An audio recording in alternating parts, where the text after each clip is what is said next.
మనం చూస్తాం పద్మాస్ లోయల నుండి యోహాన్కి దేవుడిచ్చిన దర్శనంలో మొదటిగా 3-4 వచనాల్లో చూస్తాం. ఆయన మహిమ, ఆయన సింహాసనము, ఆయన ఆరాధిస్తాం, ఆయన మొక్కుతాము.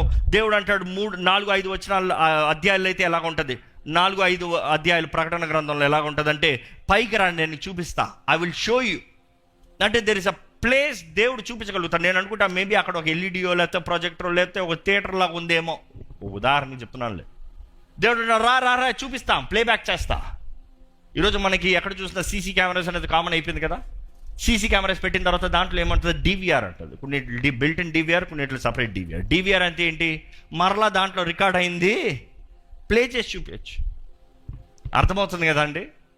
దేవుడు కూడా అంటున్నాడు, దాదాపు డివిఆర్ రూమ్ దగ్గర నేను చూపిస్తాను, ఏమేం జరిగిందో నీకు చూపిస్తాను, ఏం జరిగిందో చూపిస్తాను అన్నది. అప్పుడు ఆయనకి హీ సా ద రెవల్యూషన్. ప్రకటన గ్రంథము 12వ అధ్యాయము 7వ వచనం ఒకసారి చదువుకోదామండి.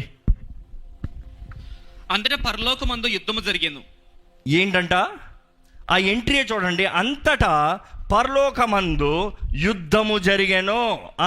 మిఖాయేలును అతని దూతలను ఆ ఘట సర్పముతో యుద్ధము చేయవలెనని ఉండగా, ఆ ఘట సర్పమును దాని దూతలను యుద్ధము చేసిరి కానీ గెలవలేకపోయిరి కనుక పరలోకమందు వారికి ఇక స్థలము లేకపోయిను. మనం చూస్తున్నామండి, పరలోకంలో యుద్ధము జరిగాను. నేను అక్కడే ఆపేస్తా, దానిపైన చెప్పాల్సిన అవసరం కూడా లేదు. ఎందుకంటే ఆ ఒక్క మాట చాలు ఈరోజు ప్రసంగం అంతా చెప్పేసి. కావాలంటే ఏంటి ఆ మాట చెప్పండి, మీరు చెప్పండి, ఒకసారి గ్రహించుకుంటారో చూద్దాం. కొంచెం గట్టిగా చెప్పండి, ఐ వాంట్ కంప్లీట్ అటెన్షన్. ఇంకా ఏంటి అది చెప్పండి, మరలా చెప్పండి. ఇటువైపు ఉన్నవారు చెప్తలే. పరలోకంలో యుద్ధం జరిగిందంట. పక్కన ఉన్నవారు చెప్పండి, పరలోకంలో యుద్ధం జరిగిందంట. పరలోకంలో యుద్ధం జరుగుతాం ఏంటండి అంటే, ఆ మాటకి ఎందుకు అంత ఎంఫసైజ్ చేస్తున్నారు? పరలోకంలో ఎవరున్నారండి? ఎవరున్నారు చెప్పండి, గట్టిగా చెప్పండి. దేవుడు తానే ఉన్నాడండి. పరలోకంలో వెలుగు ఏంటండి? అక్కడ లైట్లు అక్కర్లేదు, దేవుని సింహాసనం నుండి ఆయన తేజస్సే వెలుగు అంట. దేవుడు ఉన్నదప్పుడు, దేవుని సింహాసనం ఉన్నదప్పుడు, దేవుని అధికారం ఉన్నదప్పుడు, దేవుని అధికారం చూపిస్తున్నదప్పుడే యుద్ధము జరిగేను. ఈరోజు చాలామంది, నా జీవితంలో ఎందుకు యుద్ధం జరుగుతుంది, నా జీవితంలో ఎందుకు పోరాటాలు వస్తున్నాయి, నా జీవితంలో అపవాది ఎందుకు పోరాడుతున్నాడు, వారికి రావాల్సిన ఆన్సర్ ఏంటంటే రిపీట్ క్వశ్చన్. పరలోకంలోనే యుద్ధం జరిగింది, నీ జీవితంలో యుద్ధం జరుగుతాం గొప్ప. నేను దేవుణ్ణి నమ్ముకున్నాను కదా, నేను దేవుని కలిగి ఉన్నాను కదా, నేను దేవుని బిడ్డను కదా, నాకెందుకు ఈ పోరాటాలు? పరలోకంలో యుద్ధం జరిగింది, మీ జీవితంలో రాకపోవటం ఏంటి గొప్ప? దేవుడు ఉంటే అపవాది పారిపోతాడండి. దేవుడు ఉంటే చాలండి, ఆడు అస్సలు పారిపోడు. ఎందుకంటే వాడు అక్కడ పుట్టినోడు పెరిగినోడు, వాడు దేవుని సన్నిధి అంటే బాగా తెలుసు. He's immune to it. దానికి ఇది వాడు పారిపోతాడు. ఈరోజు మనం జ్ఞాపకం చేసుకోవాలండి, ఇది సత్యము, వాక్యము సత్యము. అపవాది మన అనుకున్నంత బఫూన్ కాదు. ఈరోజు అపవాది అన్నదప్పుడు, నాటకాలు వేసేటప్పుడు, స్కిట్లు వేసేటప్పుడు ఎలా చూపిస్తారు చెప్పండి? ఒక మసిమొఖంలాగా, 2 కొమ్ములు వేసుకుని ఒక చిన్నోడిలాగా, లేకపోతే గే అన్నలాగా, ఒక మనిషి వికృతంగా అలాగ వచ్చి ఏదో ఒక తెక్కలోడిలాగా, ఏదో ఒక కమిడియన్గా అపవాదిని అనుకుంటాం. No no no no no no, he's very smart. దేవుని సన్నిధిలో, దేవుని అధికారంలో, దేవుని సింహాసనం ముందు, ఆయన తేజస్సులో, ఆయన రాజ్య పరిపాలనలోనే ఇంకొక రాజ్యాన్ని సిద్ధపరిచాడు. సామాన్యుడా? దేవుని మహిమ ముందు నిలబడుతూ, దేవుని అన్ని సర్వజ్ఞాని సర్వమెరిగిన దేవుని ముందే వాడు తంత్రాలు కుట్రను పండుతా ఉన్నాడు. సామాన్యుడా? మనం అనుకుంటా ఏమి తెలియనివాడు, ఏమి చేతకనివాడు, ఏదో దయ్యాన్ని కుక్క తరిమినట్టు కానీ తరుముదాం అనుకుంటున్నారు. No no no no no no no no your enemy, no your enemy. మీరు ఎవరు పోరాడుతున్నారో తెలుసుకోండి. ఎవరిని పోరాడుతున్నారో తెలుసుకోకుండా పోరాటంలో దిగుతాం, చాలా డేంజర్.